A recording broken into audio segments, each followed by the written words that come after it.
Eriyad സൈറ്റിലാട്ടെന്ന് work. ഇവിടെ നിന്ന് നമ്മൾ ഗാർഡൻ സെറ്റ് ചെയ്യാൻ വേണ്ടി വന്നതാണ്. അപ്പോൾ അത്യാവശ്യം നല്ലൊരു ഏരിയ തന്നെ നമുക്ക് സെറ്റ് ചെയ്തെടുക്കാണ്ട്. അത് വിശാലമായ ഒരു ഗാർഡൻ തന്നെയാണ്. അപ്പം ഇന്ന് വീടൊക്കെ വെക്കുമ്പോൾ വീടിനനുസരിച്ച് ഗാർഡനും കൂടി വേണമല്ലേ, അപ്പോഴേ വീടിനൊക്കെ പ്രത്യേകിച്ച് ഒരു ഷോ കിട്ടുള്ളൂ. അപ്പോൾ അതിവിശാലമായ ഒരു ഗാർഡൻ എന്ന് പറഞ്ഞാൽ നല്ല സ്പേസസ് ആയിട്ടുള്ള ഒരു ഗാർഡനാണ്. അപ്പോൾ എങ്ങനെയാണ് നമ്മൾ ഗാർഡൻ സെറ്റ് ചെയ്യേണ്ടത്, പുല്ല് നടുമ്പോൾ എന്തൊക്കെ ശ്രദ്ധിക്കണം, പുല്ല് നടുന്നതിന് മുമ്പേ നമ്മൾ എന്തൊക്കെ കാര്യങ്ങൾ ചെയ്യണം, പുല്ല് നട്ട ശേഷം എന്തൊക്കെ കാര്യങ്ങൾ ചെയ്യണം എന്നതിനെ കുറിച്ചുള്ളൊരു ഉപകാരപ്രദമായ ഒരു വീഡിയോ ആണ്. കാരണം ഒരുപാട് ആൾക്ക് സ്വന്തമായിട്ട് ചെയ്യാൻ താല്പര്യമുള്ളവരൊക്കെ ഉണ്ടാവും. പക്ഷെ അവർക്ക് ചെറിയ ചെറിയ സംശയങ്ങളൊക്കെ വരുമ്പോൾ ഇങ്ങനെ നമ്മൾ പിന്നിലേക്ക് വരും. അപ്പോൾ അവർക്കൊക്കെ ഉപകാരപ്പെടും. കാരണം എല്ലാം വിശദീകരിച്ചു കൊണ്ട് കുറഞ്ഞ ടൈമിൽ ഒരു വീഡിയോ തീർക്കാം. അപ്പോൾ എല്ലാവർക്കും ഉപകാരപ്രദമായ ഒരു വീഡിയോയിലേക്ക് സ്വാഗതം. ആദ്യമായിട്ട് തന്നെ നമ്മൾ പുല്ല് നടാനാകുമ്പോൾ ആദ്യം നമ്മൾ മണ്ണ് റെഡിയാക്കണം. മണ്ണ് നമുക്ക് വേണ്ട രീതിയിൽ നമ്മൾ എങ്ങനെയാണോ ആഗ്രഹിക്കുന്നത്, അല്ലെങ്കിൽ എങ്ങനെയാണോ ക്ലയൻറ്റിൻ്റെ ഉദ്ദേശം, ആ ലെവലിൽ മണ്ണ് ലെവലാക്കിയാണ്ട് അതിനെന്തൊക്കെ ഡിസൈനുകൾ കൊടുക്കണം അതൊക്കെ റെഡിയാക്കി മണ്ണിളക്കി ലെവലാക്കി കണ്ടോ നമ്മൾ പിന്നെ ഇതിന് വളമിടണം. അതായത് ചെറിയ കല്ലുകളൊക്കെ ഉണ്ടെന്നുണ്ടെങ്കിൽ കല്ലുകൾ ഇതേമാതിരി വലിച്ചെടുക്കണം.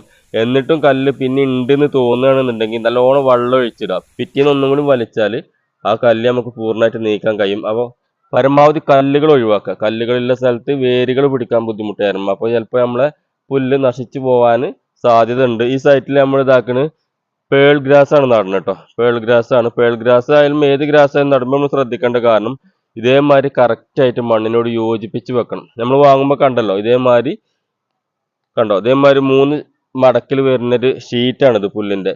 ഇത് നീർത്തി തന്നെ നമ്മൾ നടുമ്പോൾ നമ്മളിപ്പോൾ ഈ ഷീറ്റുമ്പോൾ കണ്ടില്ല, നമ്മൾ വാങ്ങിക്കൊടുന്ന ഷീറ്റുമ്പോൾ ഈ മണ്ണ് ഇത് നമ്മൾ ഈ മണ്ണിലേക്ക് നല്ലോണം പ്രസ് ചെയ്ത് കൊടുക്കണം.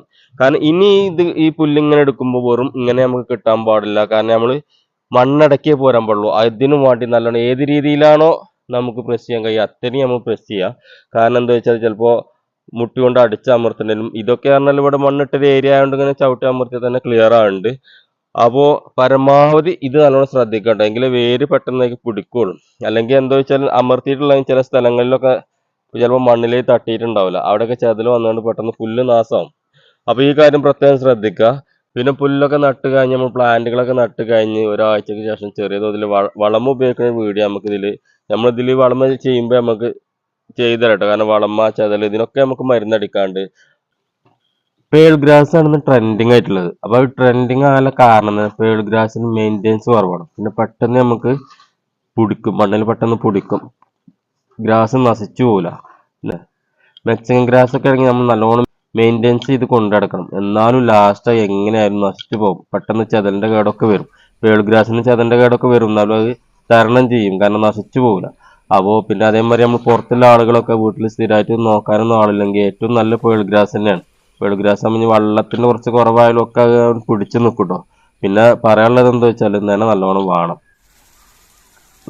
2-3 മാസത്തിൽ നല്ലോണം വേര് മണ്ണിൽ പിടിക്കണവരെ നല്ലോണം നനയ്ക്ക് തന്നെ വേണം. നന കമ്മിയായാൽ പോകുന്നില്ല, എന്നാലും പേൾ ഗ്രാസ് പച്ചപ്പ് കുറഞ്ഞു വരും.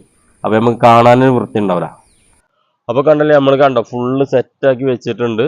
അപ്പോൾ ഇനി വേണമെങ്കിൽ ഒരു മാസമൊക്കെ കഴിഞ്ഞിട്ട് നമ്മളൊരു വീഡിയോ ചെയ്യുകയാണെങ്കിൽ നല്ല പച്ചപ്പിൽ ക്ലിയർ ആയിട്ട് കിട്ടും. അപ്പോൾ ഉപകാരപ്പെട്ടുവെങ്കിൽ വീഡിയോ ഷെയർ ചെയ്യാനും സപ്പോർട്ട് ചെയ്യാനും മറക്കരുതെന്ന് ഓർമ്മിച്ചുകൊണ്ട് ബൈ.